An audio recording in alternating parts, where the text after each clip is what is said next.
Next, let's queer up health. Breakthrough HIV treatment may end lifelong medications. Researchers from George Mason University Center of Infectious Disease Research and Tulane National Primate Research Center have unveiled a promising HIV treatment approach in the journal Gene Therapy.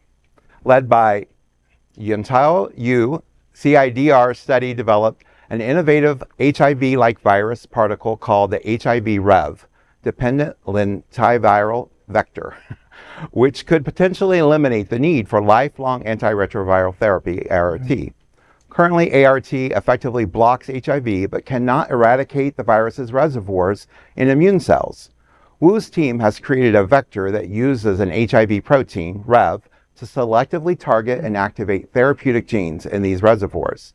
This technology, under development since 2002, shows potential in both reducing viral reservoirs and boosting the immune system to produce antiviral neutralizing antibodies.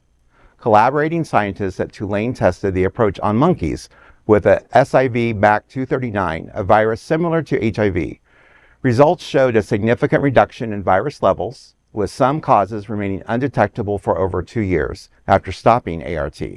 This breakthrough offers new hope for the 1.2 million Americans and 39 million people worldwide living with HIV. The next steps include expanded animal studies and eventually human clinical trials to confirm these promising results. All I can say is hope and optimism is all I can have, and until I can see studies, human studies, I can just hope that I will see the end of the HIV epidemic. Right. I think it's great that scientists are making progress here, but like your point, Vaughn, I want to see some more data, some more research on this. But it is helpful. Yes. We do have a significant amount of people that are out there impacted that you reported in the story, and I just have hope. Great hope for this, and I hope it continues. This research continues. It's groundbreaking news, but I'm just not sure the horrors. I mean, people in the pharmaceutical industry won't be all that pleased to hear about a cure for something that's been making them a lot of money for far too many years. So I'm kind of surprised that if they're going to actually let this happen. Well, go ahead, Andrew.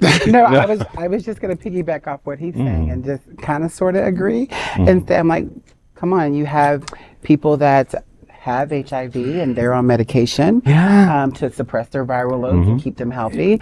And then you have people like myself who are on medication. So, I won't get HIV. So it's like everybody's taking medication and all the pharmaceutical companies are making all this money off of it. So if that happens, then what? And you look at it, it's 2002 since they've been working on this. They'll concoct another virus out there. I hate the conspiracy theory, but no, I think your point's right though. But notice where this is coming from. This is coming from academia, right? And this is always coming from academia. I'm sure that there will be a lot more challenges to this study. To your point, the pharmaceutical companies is not going to go lying down on this because it threatens their profitability, right? It threatens their economic models. So, but it does bring hope, to so many people that are out there with the virus. Also, we have to remember, and this is where I'm gun-ho on this, is that we still have a major problem, particularly here in South Florida, of people still being impacted and still being infected. Like South Florida, Liberty City, where my Pride Line's location is located at, like we're the #1 place for new infections. And so anything like this, I'm always hopeful for, because of the fact that like this is still a cunning virus. And the gay community, particularly the Caucasian gay community, I think oftentimes doesn't think that this impacts them anymore because it's impacting Black women. Like, I'm on my rampage here, but like to the gay community, without Black folks, we wouldn't have our rights. Without Black women who 98% of the time votes Democratic, we would not be where we are. We wouldn't have the equity. We wouldn't have the equality. We wouldn't have gay marriage without Black women. So they're the #1s being impacted by this virus. We need to stand for them today. Stand for them today and forever, because without them, there's no us. There's no equity in this country. So we have to remember that. And sorry to go on my high horse here, but it just bothers me so much that women of color, particularly Black women, are the #1 new infection rates here. It just tears me up. And then it tears me up when I feel like people don't recognize that this is still a problem.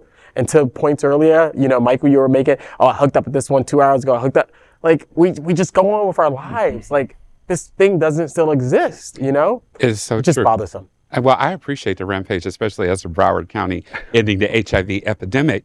I definitely appreciate, your passion, and we're correct. And like I tell, whether you're a gay man, a straight man, we have to protect, especially our Black women. Yeah. And when I'm out in the community and I'm speaking to Black women, I'm like, we have a right to protect you, and you have a right to protect yourself. I know that it's not always easy, but you have to learn to look after yourself, and to Greg's point, I thought about that too when I looked at the story, and I was glad it wasn't my story. I was like, oh, Vaughn gets to talk on it. But I thought about the pharmaceutical thing, but the one thing that kept really ringing in me was when they were talking about the fact that the ART, they were off of it for 2 years.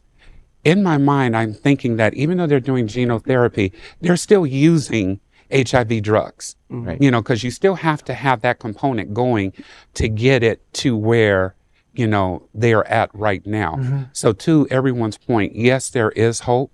And, sad to say, whether it's manufactured or whatever, there will be something else that comes along, because we look at Mpox. It was amazing how it was, for those of us that are old enough, it was a flashback to the 80s and the 90s with the HIV, virus. And so I am constantly amazed when I move in spaces and people ask me, oh, is HIV still a thing? And gay men ask me that. And I'm like, the violent tendencies want to come out, but it's like, where are you at? What are you thinking? So I appreciate your passion. It's when it doesn't impact them directly, they just completely, it's like NIMBY, right? Not in my backyard. I don't remember it.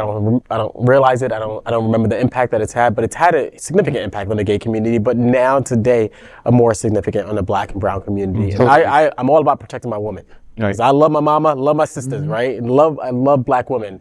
And I want to do everything I can to make sure that we are helping to eradicate this disease for our sisters, particularly who are number one impacted here. That's exactly why we moved to Liberty City too. When you look at the total, if you look at a worldwide view, take it out, go out of Broward, go out of the United States, 39 million people living with HIV, more than 51% of them are women. Wow. So if you look at it from a worldwide view, I mean, women are strongly impacted by this. Yes. But the sad thing is that so many of them don't even realize it. They don't. They don't even realize this, realize that they're in a community that their numbers are rising. A lot of them feel like it's not my problem. No. I'm not dealing with that. No. My man is heterosexual and I don't have to worry about that type of stuff. And I promise you they don't. And that's part of the problem. And that's a lot of the reason that we don't even know, or they don't even know about things like Apertude and the Truvada and, Right. They can't take it. But, that's right. My bad. Women can't. That's right. Truvada. That's right. But yeah, that's half the problem. And, just to bring this to a close, I'm sorry, Dr. Thomas. No, go right ahead. But I have a friend of mine, and as I would say, a cisgender female, white female, who makes over 6 figures. When she goes to her provider the first time, oh, well, what kind of slut are you? Literally, that was the language that was used to her. So it's like, if this accomplished female who happens to be white cannot receive PrEP and equitable treatment, about taking care of her own sexual health, what hopes do we have for younger women of color that maybe are on what some might say the wrong side of the tracks, or their economic level is not at a certain level? What hope do they have? Except for people like us and people who are watching in the community. I love giving homework assignments. I'm at an age where, I offer teachable moments and I do it freely. So all of us that are listening to us that have young women in our lives, and even young men, it's your responsibility to talk about PrEP, to talk about treatment and care. Sorry. Mentorship. Protecting yourself. That's right. At Pipelines, we just got into the PrEP space. April 1st, we became a PrEP provider, and we thought that our number one population would be actually gay boys, right? But that market's pretty saturated. People have gotten the gay boys here. So our big market is actually people of color, straight people. So we literally, the majority of our clients right now are straight and people of color that are from Liberty City, right in our local community. And so that's a big wonderful. population that we're impacting. And that's the market that we're trying to go after our gay boys still, because it's still an issue in our community, but that's our big market, is people of color in Liberty City and communities like Liberty City. That's wonderful.